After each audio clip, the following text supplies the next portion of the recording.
ಕರಾವಳಿಯ ಮೂಲ ನಿವಾಸಿಗಳು ಎಂದು ಕರೆಯಲಾಗುವ ಕೊರಗ ಸಮುದಾಯ ಮೂಲಭೂತ ಸೌಕರ್ಯಗಳಿಂದ ಸೊರಗಿದೆ.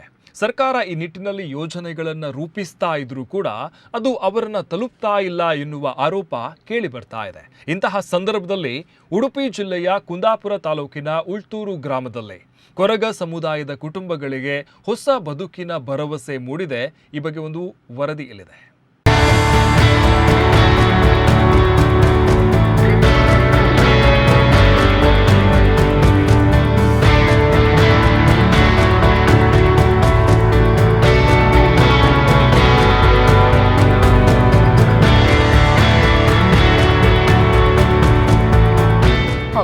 ಹಲವಾರು ವರ್ಷಗಳಿಂದ ಸೂರು ಇಲ್ಲದೆ ಸೊರಗಿದ್ದ ಉಳ್ಳೂರು ಗ್ರಾಮದ ಕೊರಗ ಕುಟುಂಬಗಳ ಕೂಗು ಕೊನೆಗೂ ಕೂಡ ದಾನಿಯೋರ್ವರಿಗೆ ಕೇಳಿಸಿದೆ. ಹೀಗಾಗಿ ಕುಂದಾಪುರ ತಾಲೂಕಿನ ಉಳ್ಳೂರು ಗ್ರಾಮದ ಕೊರಗ ಕಾಲೋನಿ ಸಂಭ್ರಮದ ಕ್ಷಣಕ್ಕೆ ಸಾಕ್ಷಿಯಾಗಿದೆ. ಸುಮಾರು 2.5 ಕೋಟಿ ರೂಪಾಯಿ ವೆಚ್ಚದಲ್ಲಿ ನಿರ್ಮಾಣಗೊಂಡ 14 ಸುಂದರ ಮನೆಗಳ ಗೃಹ ಪೂಜೆ ಹಾಗೂ ಲೋಕಾರ್ಪಣೆ ಕಾರ್ಯಕ್ರಮ ಭಕ್ತಿ ಭಾವದೊಂದಿಗೆ ನೆರವೇರಿತು. ಪೂಜ್ಯ ಶ್ರೀ ಶ್ರೀ ಶ್ರೀ ವಿಶ್ವಪ್ರಸನ್ನ ತೀರ್ಥ ಸ್ವಾಮೀಜಿ, ಪೂಜ್ಯ ಶ್ರೀ ಶ್ರೀ ಶ್ರೀ ಡಾಕ್ಟರ್ ಬಸವಮೂರ್ತಿ ಮಾತಾರ ಚೆನ್ನಯ್ಯ ಸ್ವಾಮೀಜಿಯವರ ದಿವ್ಯ ಸಾನ್ನಿಧ್ಯದಲ್ಲಿ ಕಾರ್ಯಕ್ರಮ ಜರುಗಿತು. ಕಾರ್ಯಕ್ರಮದಲ್ಲಿ ಬಿಜೆಪಿ ರಾಷ್ಟ್ರೀಯ ಸಂಘಟನಾ ಪ್ರಧಾನ ಕಾರ್ಯದರ್ಶಿ ಬಿಎಲ್ ಸಂತೋಷ್ ಜಿ ಶುಭವನ್ನ ಹಾರೈಸಿದ್ರು. ಪೇಜಾವರ ಶ್ರೀ ವಿಶ್ವಪ್ರಸನ್ನ ಶ್ರೀಪಾದರು ಆಶೀರ್ವಚನವನ್ನ ನೀಡಿ ಸಮಾಜದ ಅತಿ ದೌರ್ಬಲ್ಯ ಸಮುದಾಯಗಳಿಗೆ ಇಂತಹ ಸೇವಾ ಕಾರ್ಯಗಳು ಆಶಾ ಕಿರಣವಾಗಬೇಕು ಎಂದು ಕರೆಯನ್ನ ನೀಡಿದರು. ಬಸವಣ್ಣನವರ ಪರಿಕಲ್ಪನೆಯ ಕಾರ್ಯಕ್ರಮ, ಈ ಒಂದು ಕಾರ್ಯಕ್ರಮವನ್ನು ನಮ್ಮ ಎಚ್ ಶೆಟ್ಟರು ಮಾಡಿದ್ದಾರೆ ಅಂಥೇಳಿ ನನಗೆ ಹೇಳೋದಕ್ಕೆ ತುಂಬ ಹೆಮ್ಮೆ ಅನ್ನಿಸ್ತಾ ಇದೆ. 900 ವರ್ಷಗಳ ಹಿಂದೆ ಬಸವಾದಿ ಶರಣರು ನೊಂದವರ ನೋಯದವರೆತ್ತ ಬಲ್ಲರು ಅನ್ನುವಂಥ ಮಾತಿಗೆ ಅದು ಪ್ರತ್ಯುತ್ತರವಾಗಿ ಇವತ್ತು ಯಾರು ಈ ಸಮಾಜದಲ್ಲಿ ನಿರಾಶ್ರಿತರಾಗಿದ್ದಾರೆ ಅಂಥ ನಿರಾಶ್ರಿತರಿಗೆ ಆಶ್ರಯದಾತರಾಗಿ ನಮ್ಮ ಎಚ್ ಶೆಟ್ಟರು ಇವತ್ತು ನಮ್ಮ ಜೊತೆಗೆ ಕುಳಿತಿದ್ದಾರೆ ಅಂತ ಹೇಳಿದ್ರೆ ನಮಗೆ ಅವರ ವ್ಯಕ್ತಿತ್ವ, ಬಸವಾದಿ ಶರಣರ ವ್ಯಕ್ತಿತ್ವವೇ ನಮ್ಮ ಇವತ್ತಿನ 21ನೇ ಶತಮಾನದಲ್ಲಿ ಎಚ್ ಶೆಟ್ಟರಲ್ಲಿ ಕಾಣಬೇಕಾಗ್ತದೆ ಅನ್ನುವಂಥ ಮಾತನ್ನು ಹೇಳಬೇಕಾಗ್ತದೆ ಅನ್ನುವಂಥದ್ದು. ಅವರ ಮಾತುಗಳನ್ನು ಕೂಡ ಭಾಳಷ್ಟು ಜನ ನೀವು ಕೇಳಿದರೆ, ನಾನು ದುಡಿಮೆಯಲ್ಲಿ 10 ಭಾಗ ದುಡಿದ್ರೆ 1 ಭಾಗವನ್ನು ನಾನು ಸಮಾಜಕ್ಕೆ ಅರ್ಪಣೆ ಮಾಡಬೇಕಂತೇಳಿ. ಈ ಗುಣ ಎಲ್ರಿಗೂ ಬರೋದಿಲ್ಲ. ಮೊದಲೇ ಹೇಳಿದೆ ನಾನು, ಬಸವಾದಿ ಶರಣರ ಮಾತು ಮತ್ತೊಂದು ಕಾಯಕ ಮತ್ತು ದಾಸೋಹ. ಅಂದರೆ ನಾವು ದುಡಿಬೇಕು, ದುಡಿದಿದ್ರಲ್ಲಿ ಒಂದಿಷ್ಟು ಉಳಿತಾಯವಾಗಿದ್ದನ್ನು ಈ ಸಮಾಜಕ್ಕೆ ಅರ್ಪಣೆ ಮಾಡಬೇಕು ಅಂಥೇಳಿ.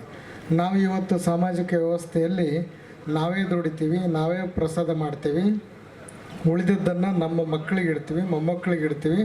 ಮುಂದಿನ ತಲೆಮಾರಿಗೆ ಎಷ್ಟು ತಲೆಮಾರಿಗೆ ನಾನು ಗಳಿಸಿ ಹೋದೆ ಅನ್ನುವಂಥ ಹೆಸರನ್ನು ಪಡೆದುಕೊಳ್ಳುವಂಥ ನಿಟ್ಟಿನಲ್ಲಿ ನಾವು ಪೈಪೋಟಿಯನ್ನು ಮಾಡುವಂಥ ಸಂದರ್ಭದಲ್ಲಿ ಎಚ್ ಶೆಟ್ಟರು ನಾನು ದುಡಿದಿರುವಂಥದ್ದಲ್ಲಿ ಕೇವಲ ನನ್ನ ಮಕ್ಕಳಿಗಲ್ಲ, ಈ ಸಮಾಜದಲ್ಲಿ ನಿರ್ಗತಿಕರು ನಿರಾಶ್ರಿತರಿಗೆ ಇದು ನನ್ನ ದಾಸೋಹ ಅರ್ಪಣೆಯಾದರೆ ಅದೇ ಭಗವಂತನಿಗೆ ಸಲ್ಲುವಂಥ ಸೇವೆ ಅನ್ನುವಂಥ ನಿಟ್ಟಿನಲ್ಲಿ ಇವತ್ತೇನು 18 ಮನೆಗಳನ್ನು 14 ಮನೆಗಳನ್ನು ಒಟ್ಟು 30 ಮನೆಗಳನ್ನು ಈ ಸಮಾಜಕ್ಕೆ ಲೋಕಾರ್ಪಣೆಯನ್ನು ಮಾಡಿದರೆ ಇದು ನಿಜಕ್ಕೂ ಕೂಡ ಇದು ಧನ್ಯತಾ ಭಾವದ ಕಾರ್ಯಕ್ರಮ ಅಂತೇಳಿ ಹೇಳೋದಕ್ಕೆ ತುಂಬ ಅನ್ನಿಸ್ತಾ ಇದೆ.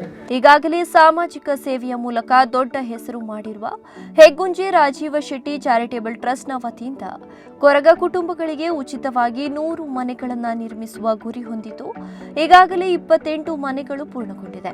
ಈ ಬಾರಿ ಲೋಕಾರ್ಪಣೆಗೊಂಡ ಮನೆಗಳಿಗೆ ಕೃಷ್ಣ, ಕೇಶವ, ಮಾಧವ, ಗೋವಿಂದ ಸೇರಿದಂತೆ ಶ್ರೀಕೃಷ್ಣನ ವಿವಿಧ ಹೆಸರುಗಳನ್ನು ನಾಮಕರಣ ಮಾಡಲಾಗಿದೆ.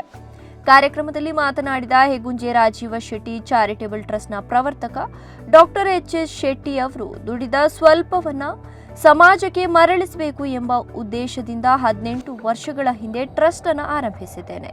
ಪೇಜಾವರ ಶ್ರೀಗಳ ಪ್ರೇರಣೆಯಿಂದ ಮನೆ ನಿರ್ಮಾಣ ಆರಂಭಿಸಿದ್ದು ಮುಂದಿನ 2 ವರ್ಷಗಳಲ್ಲಿ 72 ಮನೆಗಳನ್ನು ಕಟ್ಟಿಕೊಡುವ ಸಂಕಲ್ಪ ಮಾಡಿದ್ದೇನೆ ಎಂದು ಹೇಳಿದರು. ಇದೇ ಸಂದರ್ಭ ನೂತನ ಮನೆಗಳನ್ನು ಕೊರಗ ಸಮುದಾಯದ ಕುಟುಂಬಗಳಿಗೆ ಹಸ್ತಾಂತರಿಸಲಾಯಿತು. ನಮ್ಮ ತಂದೆಯವರ ಹೆಸರು ರಾಜೀವ್ ಶೆಟ್ಟಿ ಅಂತ, ಹೆಗ್ಗುಂಜೆ ರಾಜೀವ್ ಶೆಟ್ಟಿ ಅವರ ಹೆಸರಲ್ಲಿ ಒಂದು ಸಂಸ್ಥೆಯನ್ನು ನಾವು ಶುರು ಮಾಡಿ ನಮ್ಮ ಸ್ವಂತ ಗಳಿಕೆ ಒಂದು ಭಾಗವನ್ನು ನಾವು ಇದಕ್ಕೆ ವಿನಿಯೋಗ ಮಾಡಿಕೊಂಡು ಬರ್ತಾ ಇದ್ದೀವಿ. ವಿಶೇಷವಾಗಿ ಶಿಕ್ಷಣಕ್ಕೆ ಸಂಬಂಧಪಟ್ಟ ವಿಚಾರ ಮಾತ್ರ ನಾವು ಮಾಡ್ಕೊಂಡು ಬಂದಿದ್ದೀವಿ. ಶಾಲೆ ಕಟ್ಟುವುದು, ಯೂನಿಫಾರ್ಮು, ಅನ್ನದಾಸೋಹ, scholarship, computer labs, online coaching, ಹೀಗೆ ಹಲವಾರು ಕೆಲಸವನ್ನು ಮಾಡ್ಕೊಂಡು ಬರ್ತಾ ಇದ್ದೀವಿ. ಆದರೆ ಕಳೆದ 2 ವರ್ಷದಿಂದ ಈ ಮನೆ ಕಟ್ಟುವಂಥ ಒಂದು ಕೆಲಸಕ್ಕೆ ಕೈ ಹಾಕಿದ್ದೀವಿ.